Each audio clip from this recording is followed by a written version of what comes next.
கிறிஸ்துவுக்கு பின் மனுஷரா கண்டுபிடிச்ச பண்டிகைகள் எதுவுமே பைபிள்ல குறிப்பிடப்படல. அவர் நமக்காகவும் நமது பாவங்களுக்காகவும் பலியானது, உயிர் தெழுந்தது எல்லாமே அவரை விசுவாசிக்கிறவங்களுக்கு சத்தியம். மத்தவங்கள நம்பிதான் ஆகணும். அது சரித்திரம். நாட்கள் முக்கியமா, ஆண்டவர் சொன்னதெல்லாம் முக்கியமானு தான் நம்ம பார்க்கணும். Christianity is to follow the teacher of the teachings and as well as his teachings. Christ is the role model for a Christian. அப்படிப்பட்டவரை எதுக்கு கண்ணாடி கொலை செஞ்சாங்க? ரோமர் 5:8 நாம் பாவிகளாய் இருக்கையில் கிறிஸ்து நமக்காக மரித்ததினாலே தேவன் நம்மேல் வைத்த தமது அன்பை வழங்க பண்ணினார்னு சொல்லப்பட்டிருக்கு. எனக்கு புரியல. கிறிஸ்துவும் நம்மை தேவனிடத்தில் சேர்க்கும்படி அநீதி உள்ளவர்களுக்கு பதிலாக நீதி உள்ளவர்களாய் பாவங்களின் நிமித்தம் ஒரு தரம் பாடுபட்டார். அவர் மாம்சத்திலே கொலை உண்டு, ஆவிலே உயிர்ப்பிக்கப்பட்டார். 1 பேதுரு 3:18.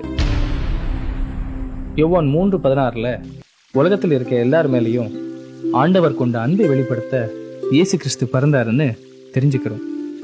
1 யோவான் 3:16 அதே இயேசு கிறிஸ்து நம்ம மேல வச்ச அன்பால நமக்காக என்னோட பாவங்களுக்காக அவர் ஏன் சிலுவையில் அறையப்படணும்?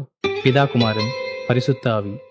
பிதா அதாவது யெகோவா, குமாரன் அவர் தான் இயேசு கிறிஸ்து. அவர் நமக்காக விட்டுட்டு போனவர் தான் பரிசுத்த ஆவியானவர். 3 பேருமே ஒருத்தர் தான். அதைத்தான் திரித்துவம், திரியேகம்னு சொல்றோம். கிறிஸ்து இந்த உலகத்துக்கு ரட்சகரா வரதுக்கு முன்னால பிதாவானவருக்கு ஆடு, மாடு, பறவைன்னு பலவிதமான பலிகளை செலுத்துவாங்க. அந்த காலத்துல பாவம் செஞ்சா ஒவ்வொரு பாவத்துக்கும் ஒவ்வொரு விதமா பலி செலுத்தணும். அதுக்கு பேரு நியாயப்பிரமாணம்.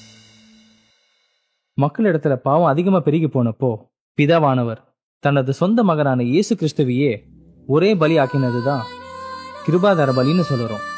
அதுதான் பெரிய வெள்ளி, குட் ஃப்ரைடே. கிருபைனா நேத்து சாக போன ஒன்ன காப்பாத்தினதே அவரோட கிருபை தான். தான் பாவின்னு உணர்ந்தவன் கேட்டு பெற்றுக்கிறது மன்னிப்பு. தகுதி இல்லாதவனுக்கும் கேட்காம கிடைக்கிறது கிருபை. என் கிருபை உனக்கு போதும்னு ஆண்டவர் சொன்னது உனக்கும் சேர்த்துதான்.